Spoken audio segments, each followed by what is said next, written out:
Bonjour et bienvenue dans Face à Face. Face à vous et face à moi, Cédric Pionnel, bonjour. Bonjour. Vice-président des Verts Vaudois, député au Grand Conseil, vous êtes historien et vous avez 38 ans. Tout est correct? Tout est correct. Ma première question est sur les particules fines. C'est évidemment une des thématiques des partis écologistes. On en a beaucoup entendu parler à Paris avec cette restriction de la circulation. C'était une situation de crise. Donc ma première question, est-ce qu'on risque de vivre ça à Lausanne par exemple? Et puis est-ce qu'on a quelque chose à faire contre ces particules fines au niveau politique? Alors bien sûr, c'est une des thématiques qu'on rencontre régulièrement pendant les périodes hivernales, notamment parce que le smog fait que les particules fines se concentrent et n'ont pas la possibilité de se diluer dans l'atmosphère. Elles sont plus émises aussi Elles sont aussi plus émises en hiver. Par les chauffages. Alors le problème le plus important et qui nous préoccupe, c'est qu'on parle beaucoup des poussières fines pendant la période hivernale, puis après on arrive vers le printemps. Là on parle de l'ozone avec l'été. C'est ça, mais on oublie les particules fines, on se concentre sur l'ozone, puis après les problèmes d'ozone rediminuent, puis on se concentre un peu sur les particules fines, mais on a toujours tendance à penser que finalement la situation se résorbe d'elle-même, alors que ce n'est pas le cas. Bon, ça c'est le vrai problème. On attend la crise pour se soucier d'un problème et se demander comment y remédier. Et c'est à ce moment-là qu'on apprend qu'il n'y a pas moyen d'y remédier puisque c'est déjà la crise. C'est le grand problème des Verts, non? Alors, en quelque sorte, mais on peut aussi prévoir un certain nombre de choses et puis apprendre des crises précédentes. Et c'est ça, c'est les éléments sur lesquels on aimerait Donc, intervenir. sur les particules fines, on entend régulièrement que l'un des problèmes, c'est le chauffage à bois. Manque de bol, c'est justement préconisé d'un point de vue écologique. Qu'est-ce qu'il faut faire? Alors, ce n'est pas le seul problème. Il y a le chauffage à bois, il y a le diesel, il y a le chauffage à mazout aussi, dont on parle beaucoup moins, oui. parce que c'est un peu plus gênant. Alors, moi, je pense toujours qu'il est important de mettre les bonnes énergies au bon endroit. Et peut-être que les chauffages à bois seront peut-être plus indiqués dans les communes rurales, et puis peut-être que les communes urbaines densément peuplées, là, on peut avoir du chauffage à distance, on peut imaginer d'autres solutions comme les gaz, qui émettent beaucoup moins de poussière fine. Et sur les particules fines, alors qu'est-ce qu'il faut faire à un niveau politique? Alors, arrêter d'encourager le diesel, par exemple? Alors, clairement, ou en tout cas imposer les filtres à particules, ça se fait beaucoup au niveau des véhicules particuliers, un tout petit peu moins sur les chantiers. C'est en train gentiment de changer, mais encore passablement de véhicules de chantier qui restent non équipés de filtres à particules. Comment ça se fait? C'est trop cher? Alors, il y a des questions de coût, il y a aussi des questions de puissance. Certains entrepreneurs nous disent qu'ils n'arrivent pas à avoir suffisamment de puissance ou bien qu'ils doivent utiliser plus de carburant pour obtenir le même effet. Et puis, ils partent de l'idée que ça ne sert à rien, alors qu'en l'occurrence, ça réduit quand même considérablement un des éléments qui est considéré par l'OMS comme un des risques les plus importants de propagation du cancer en Europe. Bon, il y a un point positif pour les Verts, c'est que quand il y a ces crises de particules fines, d'ozone, la population se sent très concernée. On sent effectivement la population qui prend des mesures directement, qui sort moins, qui fait attention. C'est à ce moment-là qu'elle doit être très attentive à des messages écologiques. Il faut en profiter, non? Alors oui, mais en même temps, l'idée c'est d'avoir aussi une attitude de responsable au quotidien. On nous dit souvent que les Verts, ils ne veulent pas qu'on utilise le véhicule, les voitures. C'est pas ça le message. Le message, c'est pas totalement faux non plus.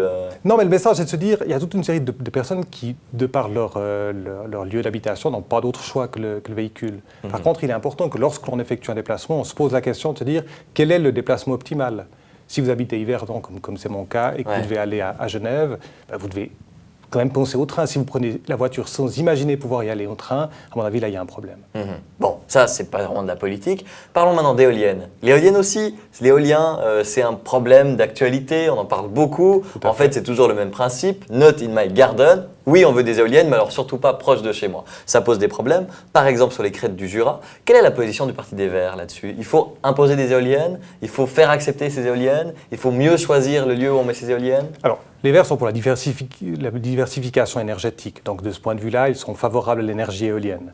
Ils sont par contre, pour eux, il est important de pouvoir choisir avec soin les différents emplacements. Donc l'idée, ce n'est pas d'imposer. S'il y a des zones dans lesquelles il n'y a pas de volonté populaire d'imposer des éoliennes, il ne faut pas les imposer, parce que ce n'est pas le but. L'idée, c'est véritablement de choisir les endroits où elles sont. Mais vous pensez vraiment qu'il y a un endroit où vous pourrez placer une éolienne sans que personne rouspète? Alors, personne, non, mais entre une situation où le parc ou le projet éolien est refusé par votation populaire, ce qui s'est déroulé dernièrement, et puis d'autres endroits où il y a une acceptation populaire large, je pense qu'on a des différences majeures. D'accord. L'éolien, que ce soit bien clair, sur la stratégie énergétique 2050, pour remplacer le nucléaire, il a quelle part? je pense qu'il a une part, on peut l'estimer à 10-20% de consommation. Ce qui est important, c'est que c'est finalement une éolienne, c'est une énergie qui est relativement facile à implanter, qu'on peut facilement démonter après, hein, on est loin des problématiques du nucléaire, et puis qui produit quand même passablement d'énergie. Le projet du Mollon-Dru, qui est un projet discuté puisqu'il est sur les crêtes du Jura, il produit l'intégralité de la consommation des ménages hiverdonois. Il y a quand même quelque chose qu'on a de la peine à comprendre. On entend beaucoup de Verts s'indigner contre la tour Tawa, on les a beaucoup entendus. Oui. Pourquoi est-ce qu'on ne les entend pas s'indigner sur l'éolienne, qui fait quasiment la même taille, qui impacte le paysage, en plus un endroit où il y avait de la nature? Comment ça se fait? Alors bon,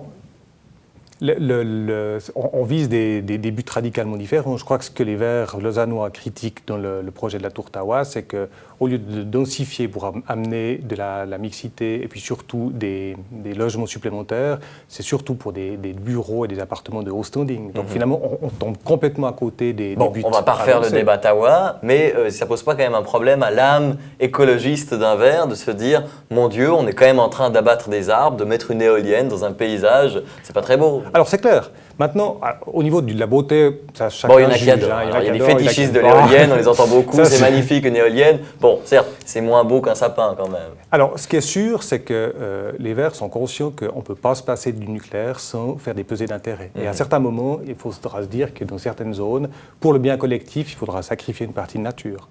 Mais c'est pour ça qu'on doit choisir les lieux avec détail et précision pour que ce soit les lieux les moins nocifs au niveau naturel. J'ai une vidéo à vous montrer, Cédric Pionel. On la regarde et on en parle après. Regardez ceci. Écoutez les enfants, je m'adresse à vous. Nous avons besoin de tout le monde pour sauver la planète. Le tri sélectif, ça ne se fait pas au pif. Il faut respecter les couleurs pour un monde meilleur. Le tri sélectif, ça ne se fait pas. C'est une chanson sur YouTube qui a beaucoup de vues, hein, plusieurs dizaines de milliers de vues. On imagine aisément que ce n'est pas forcément pour la qualité musicale, mais c'est surtout pour son potentiel comique.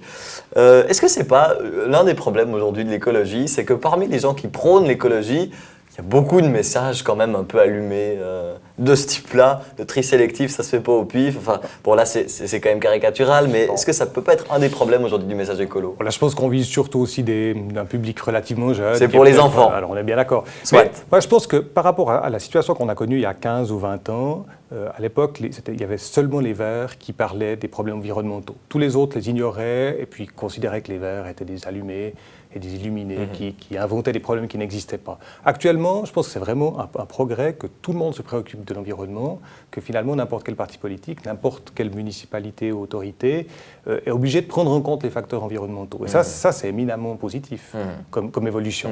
C'est très positif, sûrement pour la société, c'est très négatif pour le Parti Vert qui s'est fait phagocyter par tous les autres partis et qui du coup se retrouve un peu sans message, puisque vous criez la même chose que les autres partis. Alors pourquoi est-ce qu'il faut continuer de voter pour les Verts, puisque vous avez réussi, bien joué, bravo, à faire adopter par l'ensemble de la classe politique vos messages? Alors le problème, c'est qu'actuellement, il y a une différence entre les programmes électoraux et les actions concrètes des politiques. En l'occurrence, les Verts s'engagent dans leur promesses électorales, mais également dans le quotidien pour améliorer les problématiques environnementales. Pour les autres, c'est du marketing, c'est ce que Alors, vous il y a dites. beaucoup de marketing de la part des autres formations politiques. C'est aussi ce que vous pensez des Verts libéraux? Alors, je pense que les Verts libéraux, ils sont surtout focalisés sur un élément sur lequel on n'a pas simplement de similitude, c'est la problématique environnementale. Donc, pour eux, l'écologie, c'est la problématique, je dis environnementale avec la problématique énergétique. Pour eux, c'est un élément fort, les énergies renouvelables, comme les Verts, pour lesquels on partage... sur les particules fines, par exemple, ils vont aller dans la même direction que vous, sur le chauffage aussi. Par contre, alors, pour tout ce qui est donc les trois axes du développement durable, l'axe social et puis aussi la protection de la nature, la protection du patrimoine, alors là, ils sont beaucoup moins présents. Donc tout ce qui est protection de la nature, et d'ailleurs on les voit avec des positions d'Isabelle Chevalet sur l'éolien, c'est qu'importe, il faut les mettre partout, on ne discute pas avec les gens, il faut mettre ces éoliennes. c'est pas notre politique. Notre politique, nous, c'est véritablement de faire aussi attention à la nature, parce que les énergies renouvelables, c'est bien, mais il y a aussi les éléments naturels qu'il faut tenir en compte. Mais vous le disiez vous-même, il faut savoir faire des sacrifices. Maintenant, il faut aller vite. 2050, ça va arriver rapidement. C'est la stratégie énergétique. Il faut se passer du nucléaire, il faut trouver des solutions alternatives. Est-ce que là, la bulldozer, pardon pour elle, mais la bulldozer Isabelle Chevalet ou les bulldozers verts libéraux, ils répondent pas mieux à la question qu'on pose. Mais il y a aussi un autre facteur qu'ils abordent jamais. C'est le fait que ce qui est important aussi, c'est que chaque kilowattheure qu'on ne dépense pas est un kilowattheure, on appelle ça les négawatts, hein, les kilowattheures économisés, c'est des kilowattheures tout à fait intéressants. Donc, de se dire il faut transformer la production électrique pour pouvoir continuer à consommer toujours plus, ça c'est un message que nous n'avons pas. Et je pense qu'on doit pouvoir aussi se dire qu'on doit réduire notre consommation énergétique, et ce qui évitera aussi de sacrifier toute la nature pour planter des éoliennes. Comment est-ce qu'on réduit la consommation alors? C'est en travaillant sur les appareils, c'est en travaillant sur ceux qui utilisent les appareils, les consommateurs? C'est la culture du slow, c'est ça? Alors, il y a un peu de tout. Chacun aura peut-être aussi sa propre philosophie par rapport à ça, mais je pense que ce qui est déjà important, c'est de pouvoir se passer de toute l'énergie qu'on utilise et qui ne sert à rien. Donc on a beaucoup d'appareils qu'on laisse allumer en permanence, on a des appareils qui sont extrêmement gourmands. Finalement, de réduire la gourmandise de ces appareils, d'éteindre la lumière quand on part, c'est de l'énergie on ne perd absolument pas. Mais ça, c'est vraiment une solution alors, c'est utile au niveau de la Suisse, par exemple. Si on arrêtait le stand-by, qu'on éteignait la lumière, qu'on fermait le robinet quand on se lave les dents. Alors, le stand-by, c'est la consommation d'une demi-centrale nucléaire en Suisse. Donc, je veux dire, d'avoir une politique volontariste par rapport au stand-by, on diminue rien le confort des Suisses, et puis on économise la production d'une demi-centrale nucléaire. Donc là, c'est véritablement des gestes importants. Après, en termes d'énergie, l'isolation des bâtiments va certainement aussi nous permettre de réduire considérablement notre empreinte environnementale. Mais le stand-by, on en parle depuis un moment quand même. Hein, ça fait longtemps qu'on entend qu'il faut mettre des multiprises, éteindre sa télévision totalement.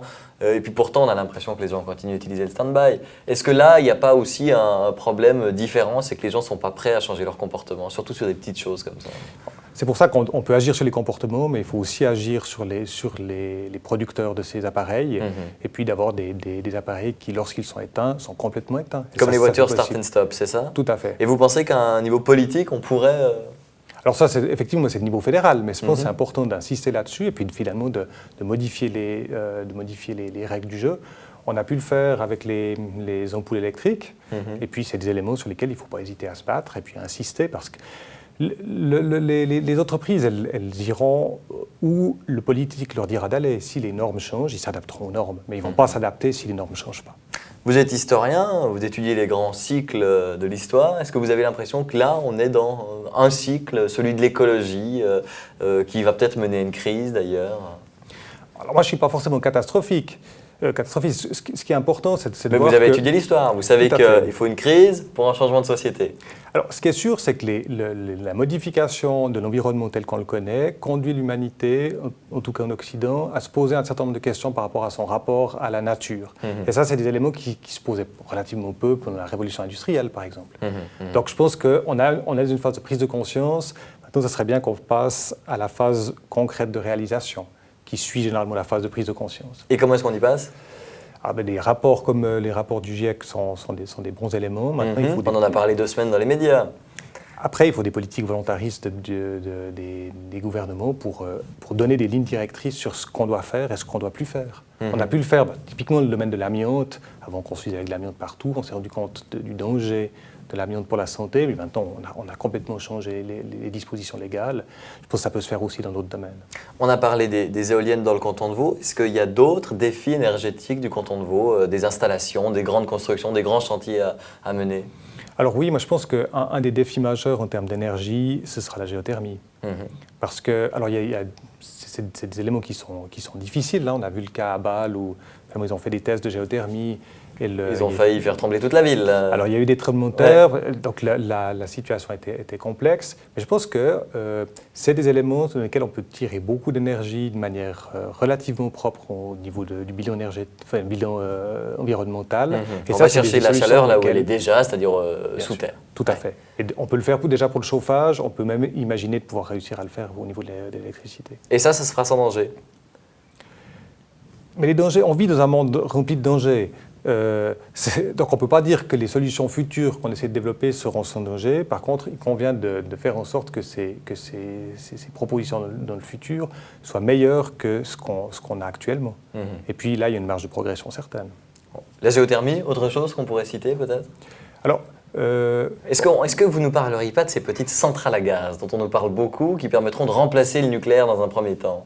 Alors bon, c'est vrai que les Verts sont très nuancés par rapport au gaz. Ma position personnelle, c'est que je pense que le gaz sera nécessaire dans une période de transition pour pouvoir Ça, c'est le discours d'un peu tout le monde. Il y a peu de partis politiques qui prônent le tout gaz pour remplacer le nucléaire. Par contre, la question, c'est est-ce que ça va être vraiment une solution de transition? C'est-à-dire qu'est-ce qu'on va se retrouver avec des centrales à gaz pour 10, 15, 20 ans et puis qu'ensuite on trouvera une vraie solution? Ou est-ce que ce n'est pas du transitoire qui va durer 15, 20, 30, 50 ans? Alors, c'est toujours le risque. L'avantage du gaz par rapport au nucléaire, c'est que ce qui coûte dans la centrale à gaz, c'est le gaz. Alors que ce qui coûte dans la centrale nucléaire, ce n'est pas le combustible, c'est la centrale en elle-même. Donc une fois que vous avez fait la centrale, vous êtes obligé de la faire tourner longtemps pour la rentabiliser, alors qu'il existe des centrales à gaz qui sont utilisées uniquement pour couper la pointe ou en cas d'appoint, parce que finalement, c'est surtout les mètres cubes de gaz qui sont brûlés qui coûtent. Donc vous pensez qu'on n'aura pas de peine à faire le deuil des centrales à gaz? Il y aura certainement d'autres combats environnementaux à ce moment-là, mais je pense que la première urgence, c'est de se séparer des centrales nucléaires, puisque là, c'est vraiment un danger qu'on lègue, non pas pour nos enfants, nos petits-enfants, mais pour des générations après nous. Et puis après, on pourra s'attaquer. Mais on va en construire des centrales à gaz dans le canton de Vaud? J'imagine qu'il y aura quelques petites centrales On sait déjà où on les installera? Aucune idée pour l'instant. Surprise. Après, c'est vrai que si on arrive à développer suffisamment d'énergies renouvelables pour se passer du gaz, c'est tout ça de gagner. Ouais. Et c'est pour cette raison que pour les Verts, il est important d'avancer dans le domaine de l'éolien, parce que c'est une technologie éprouvée qui fonctionne bien et puis qui produit quand même passablement d'énergie. Et il vaut mieux avoir une éolienne à côté de chez soi plutôt qu'une centrale à gaz à Tout choisir. à fait. Cédric Pionel, vous êtes vice-président des Verts vaudois, député au Haut Conseil. Merci beaucoup d'être venu dans Face à Face. Merci à vous.